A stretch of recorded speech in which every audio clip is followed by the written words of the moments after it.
हिंदी के विशेषज्ञ प्रवक्ता रामेंद्र शुक्ला क्लास ज्वाइन करने के लिए हमारे यूट्यूब चैनल को सब्सक्राइब करें। सुप्रभात प्यारे छात्रों, जैसा कि मैं इस वीडियो में कक्षा 11 और 12 के विद्यार्थियों के लिए रूपक अलंकार का वीडियो लेकर उपस्थित हुआ हूं। छात्र ध्यान पूर्वक 1 से 2 बार इस वीडियो को देखेंगे तो निश्चित रूप से रूपक अलंकार उनको समझ में आ जाएगा। चलिए प्यारे छात्रों, इस रूपक अलंकार को पढ़ते हैं। तो देखिए, रूपक क्या है? रूपक प्यारे छात्रों, पहले इसको समझ लेते हैं। देखें, व्यवहार जगत में आप रूप बदलने वाले ऐसे पात्रों को आपने देखा होगा रंगमंच पर, जो दूसरे का अभिनय करते हैं रंगमंच पर, दूसरे को हंसाते हैं या दूसरे का अभिनय करके दर्शकों को मंत्रमुग्ध कर देते हैं, रस का आस्वादन करा देते हैं। तो निश्चित रूप से प्यारे छात्रों, उसको भी रूपक कहते हैं।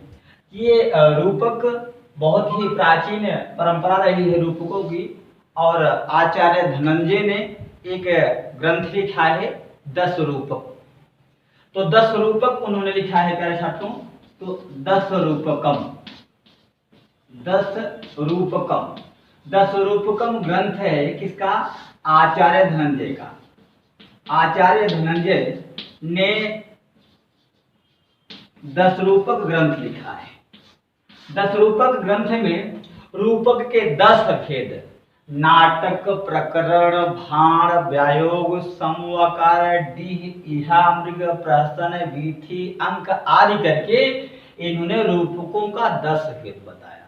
प्यारे छात्रों, आप जानें, जैसे एक रंगमंच है और रंगमंच पर सीता और राम की जोड़ी बैठी हुई है, लखन लाल जी भी बगल में है, यानी राम, लक्ष्मण और सीता, इन तीनों की जोड़ी रंगमंच पर दिखाई दे रही है और दर्शक इसे देख रहे हैं।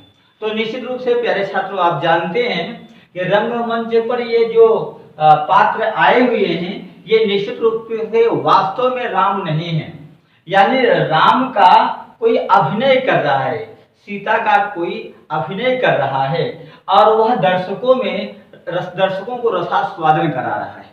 तो प्यारे छात्रों, यही रूपक है। यही क्या है? रूपक है। किसी के रूप को धारण करके दर्शकों को रसास्वादन योग्य बना देना, वह दृश्य में एक आनंद उत्पन्न कर देना रूपक कहलाता है। तो प्यारे छात्रों, ये तो है रूपक की बात। तो काव्य शास्त्र में किस प्रकार से ये रूपक होते हैं, इसका वर्णन यहाँ पर हमने किया। अब प्यारे छात्रों, ये रूपक अलंकार क्या होता है, इसको भी आप जान लीजिए कि निश्चित रूप से ये रूपक होते क्या हैं।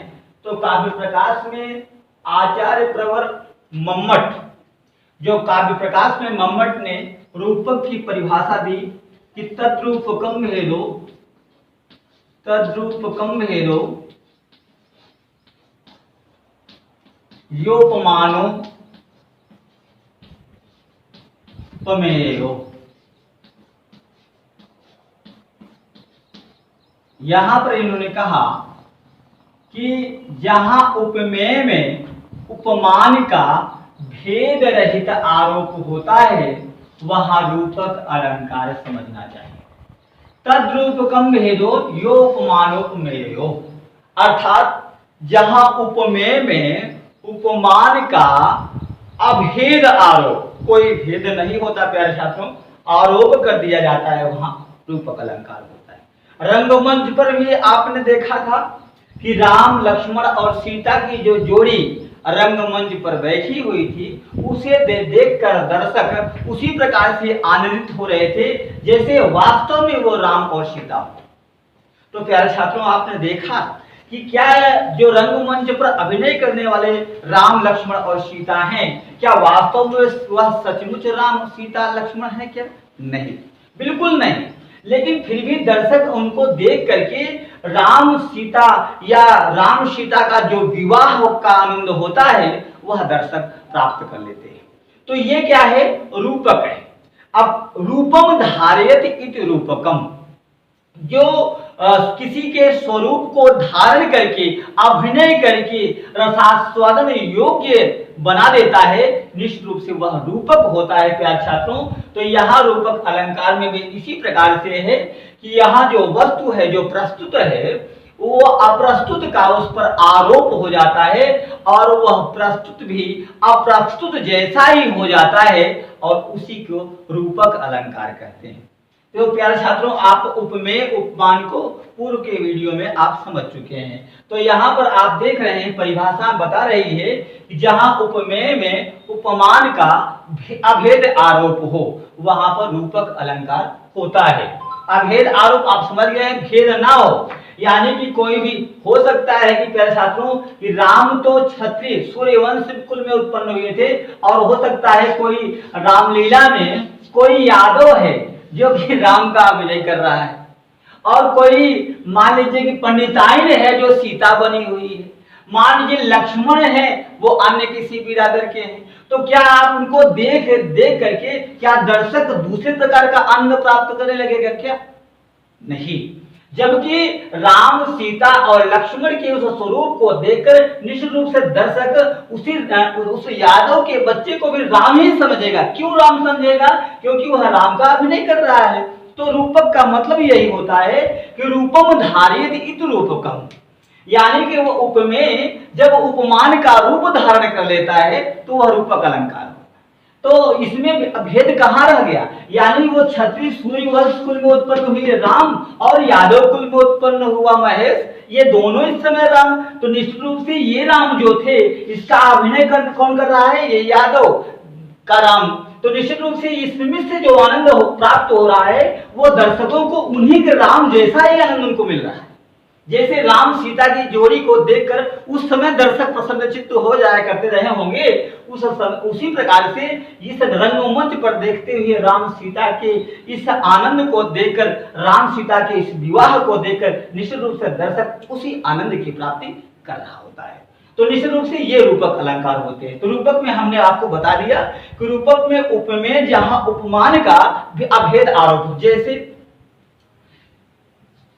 एक उदाहरण जो कि कक्षा 10 के किताब में पहला महाकवि सूरदास जी के पद में मिलता है कि चरण कमल बंदो हरि राई, चरण कमल बंदो हरि राई।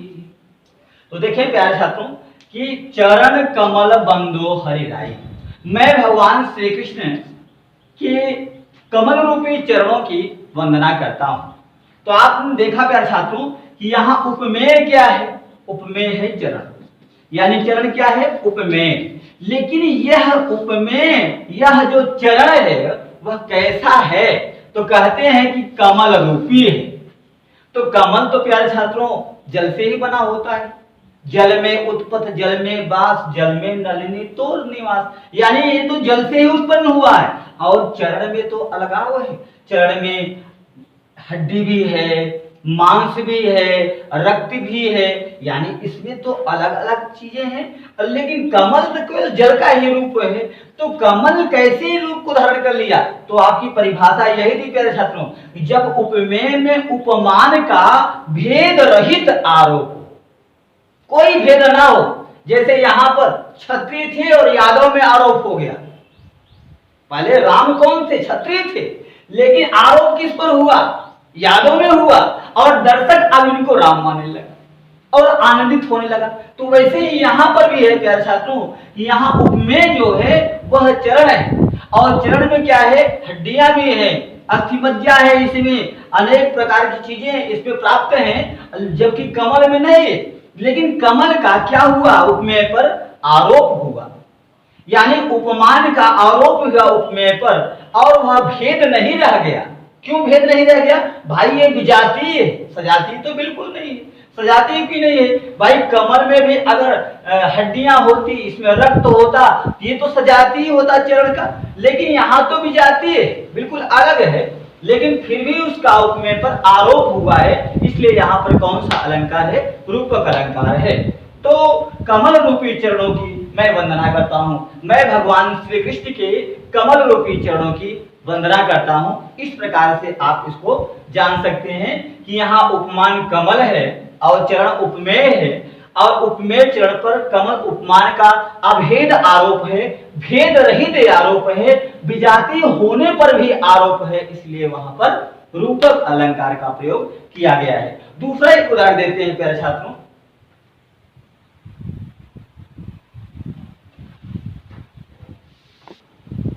तो रूपक के दूसरे उदाहरण में प्यारे छात्रों, मैं इस उदाहरण को लेकर उपस्थित हुआ हूं।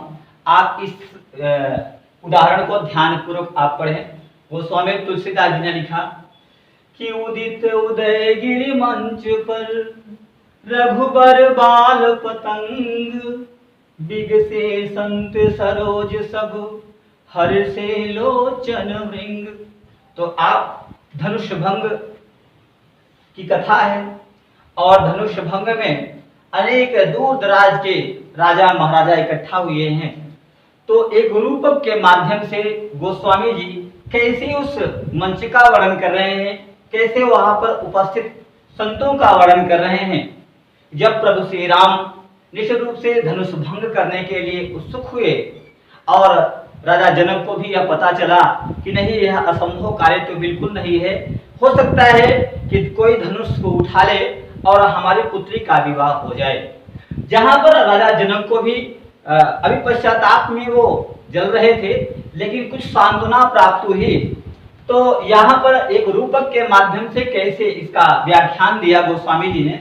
चलते हैं यहाँ हम किस प्रकार से रूपक अलंकार है इसको स्पष्ट करते हैं पहले, उसके बाद हम अर्थ पर भी थोड़ा चर्चा कर लेंगे। तो देखिए प्यारे छात्रों कि उपस्थित जो जो चीजें होती हैं वो है उपमेय।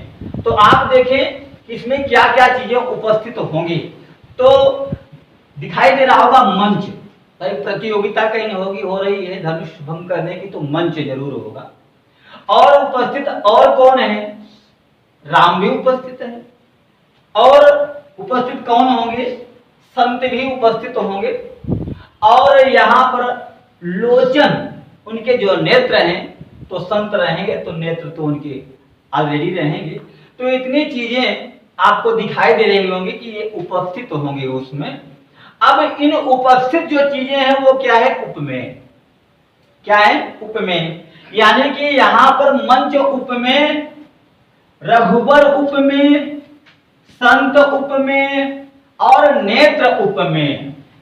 अब इन पर, उन उपमेयों पर उपमानों का आरोप होगा, तभी वहां रूपक अलंकार होगा।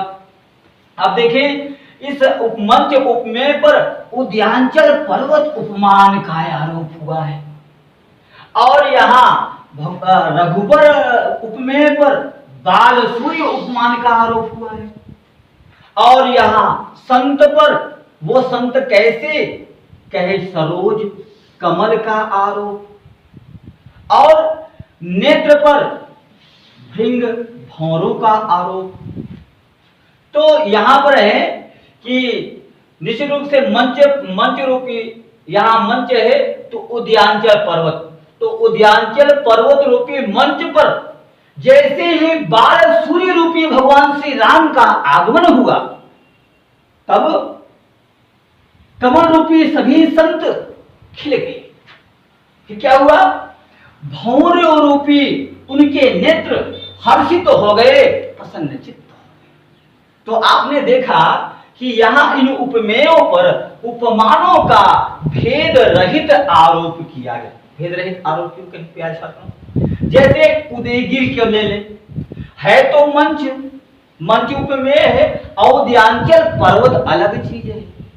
मंच लकड़ी का बना हुआ है, उद्यांचल पर्वत में मिट्टी है, कंकड़ है, अनेक वनस्पतियां भी होंगी, तो उसका आरोप है। उसका क्या है, आरोप है, और भेद रहित आरोप है। भेद रहित क्यों बार बार मैं कह रहा हूं भेद रहित, क्योंकि भेद ही तो है, इन दोनों में भेद है कि नहीं। ये लकड़ी का बना हुआ मंच है, और ये कंकड़ पत्थर प्रकृति के बनाया गया मंच है, तो इन दोनों में भेद तो है, लेकिन रूपक में क्या होता है, ये भेद नहीं रह जाता प्यारे छात्र, ये बिल्कुल भेद नहीं रह जाता।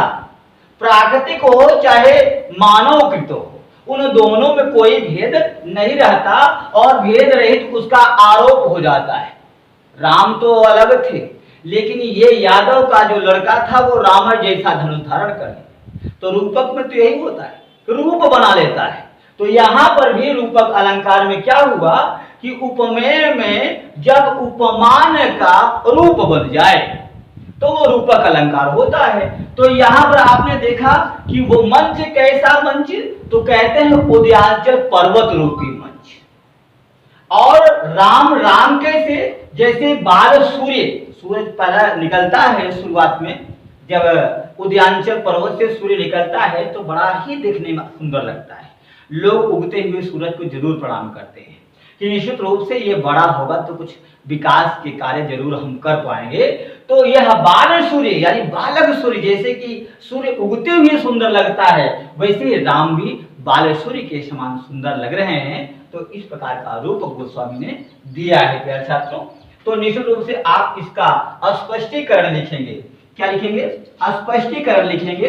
और स्पष्टीकरण में आपको लिखना पड़ेगा प्यारे छात्रों कि प्रस्तुत उदाहरण में मंच उपमेय पर उदयांचल पर्वत उपमान का, भगवान श्री राम उपमेय में बाल सूर्य उपमान का, तथा संत उपमेय में कमल उपमान का, और नेत्र उपमेय में भृंग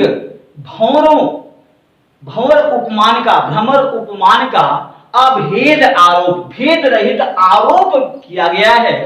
अतः यहाँ पर रूपक अलंकार है। तो निश्चित रूप से प्यारे छात्रों इस प्रकार से स्पष्टीकरण भी आप अगर लिख देंगे, परिभाषा, उदाहरण और स्पष्टीकरण, यह अलंकार कहां पर है, कैसे है, तो निश्चित रूप से आपको पूरे के पूरे अंक आपको मिल जाएंगे। तो निश्चित रूप से प्यारे छात्रों आज के दिन इतना ही, और नेक्स्ट डे मैं पुनः आपको उत्प्रेक्षा अलंकार का वीडियो लेकर उपस्थित होऊंगा। तब तक के लिए धन्यवाद, सुप्रभात।